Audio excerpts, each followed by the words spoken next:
Halo, selamat datang di channel kami, di channel saya. Sekarang hari ini kita akan membahas tentang komuni pertama, yaitu tata cara atau kita sebagai katekis bagaimana menyusun materi atau menyusun modul untuk calon-calon komuni pertama. Oke, langsung saja kita mulai. Eh, yang pertama akan kita bahas di sini adalah tentang sasaran pembinaan. Jadi program ini ditunjukkan kepada anak-anak calon penerima komuni pertama atau yang biasa kita sebut cakomper yang sedang mempersiapkan diri untuk menerima sakramen Ekaristi untuk pertama kalinya. Dan pembinaan ini adalah mempersiapkan anak-anak calon komuni pertama untuk semakin mengenal dan mencintai Yesus serta mengalami ajaran Gereja Katolik, khususnya mengenai sakramen Ekaristi melalui proses pendampingan ini. Jadi anak-anak cakomper ini diharapkan mampu memahami makna perayaan Ekaristi dan menyadari kehadiran nyata Kristus dalam roti dan anggur yang telah dikonsekrasi. Nah, di sisi lain, pembinaan ini juga bertujuan membantu peserta menghayati nilai-nilai Kristiani dalam kehidupan sehari-hari, yaitu membangun relasi yang semakin dekat dengan Tuhan melalui doa dan kehidupan sehari-hari, serta mengambil bagian secara aktif dalam persekutuan gereja sebagai anggota tubuh Kristus.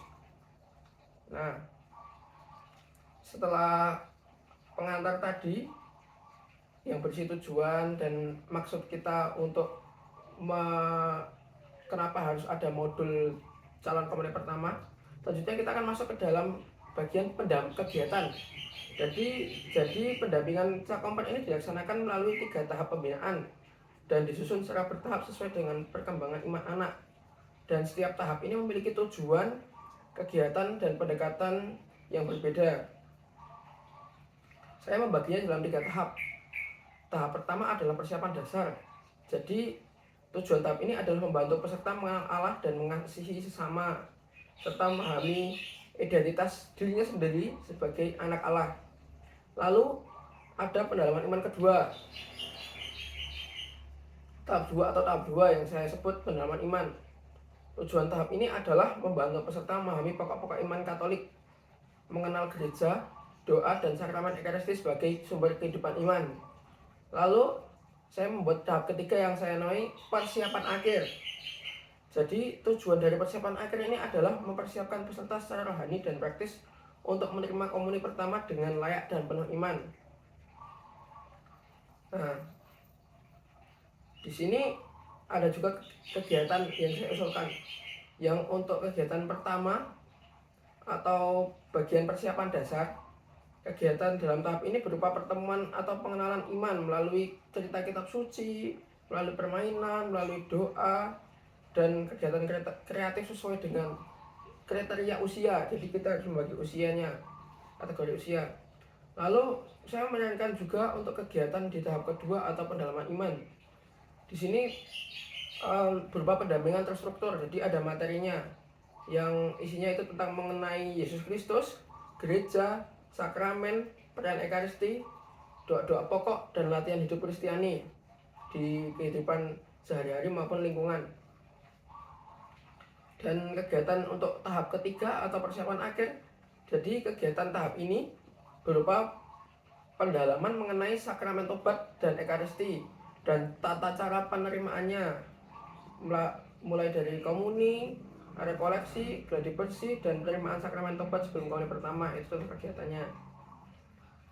Lalu kita masuk ke capaian yang saya harapkan atau yang bisa diharapkan dari cakomper setelah mengikuti kegiatan di tahap pertama, yaitu capaian ini adalah peserta lebih mengenal Allah dan Yesus Kristus dan memiliki semangat mengikuti pembinaan serta memahami dirinya sebagai anak Allah. Capaian tahap kedua adalah peserta mampu memahami pokok-pokok iman Katolik, mengenal perayaan Ekaristi, dan hafal doa-doa pokok. Lalu untuk capaian tahap ketiga, peserta memahami makna komuni pertama dan mampu mengikuti tata cara perayaan Ekaristi dengan baik, dan bisa menerima sakramen tobat dan siap menerima tubuh dan darah Kristus untuk pertama kalinya. Itu capaian yang ketiga. Lalu kita masuk lagi. Tadi kan mengenai persiapan dasar. Sekarang kita masuk ke uraian materinya. Uraian materi ini saya bagi menjadi dua. Yang pertama ada, saya bagi menjadi tiga. Yang pertama ada pendampingan dasar iman, yang isinya adalah persiapan dasar. Jadi saya menamai ini adalah masa persiapan dasar. Dan capaian di sini yang diharapkan adalah mengenal Allah sebagai Bapa dan mengenal Yesus sebagai sahabat dan juru selamat. Seperti itu. Dan sumber bahan di sini bisa diambil dari kitab suci dan katekismus Gereja Katolik. Lalu kita masuk yang kedua, yaitu pendalaman pokok-pokok iman. Dan saya memberi nama ini masa pendalaman. Jadi di sini cakomper atau calon komunitas pertama diajak untuk memahami gereja sebagai anggota keluarga Allah, lalu mengenal kitab suci sebagai sabda Allah, dan mengenal doa sebagai sarana komunikasi dengan Allah, dan yang terakhir memahami makna perayaan Ekaristi dan memahami kehadiran Yesus dalam Ekaristi. Lalu kita masuk lagi ke tahap selanjutnya, yaitu pendampingan persiapan akhir, dan saya memberi nama ini adalah masa persiapan akhir. Jadi di sini materinya adalah tentang sakramen tobat yang pertama, yang kedua adalah komuni pertama, materi tentang komuni pertama, yang terakhir adalah rekoleksi dan gladi bersih. Dan yang selanjutnya yaitu pendampingan iman lanjut. Saya memberi nama ini adalah pasca komuni pertama. Di sini isinya menegaskan bahwa aku ini hidup bersama Yesus dan aku ini anggota gereja.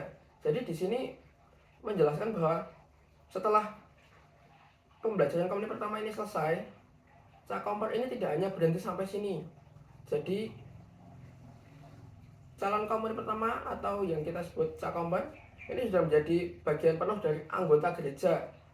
Dan kita juga harus menegaskan kepada anak-anak bahwa karya kita bersama tidak hanya sampai sini, kita harus bisa tetap berkarya di kehidupan sehari-hari. Contohnya saya akan merincikan bahwa yang harus dilakukan anak-anak adalah keterlibatan dalam gereja, lalu persahabatan dalam komunitas, dan semangat pelayanan dalam kasih.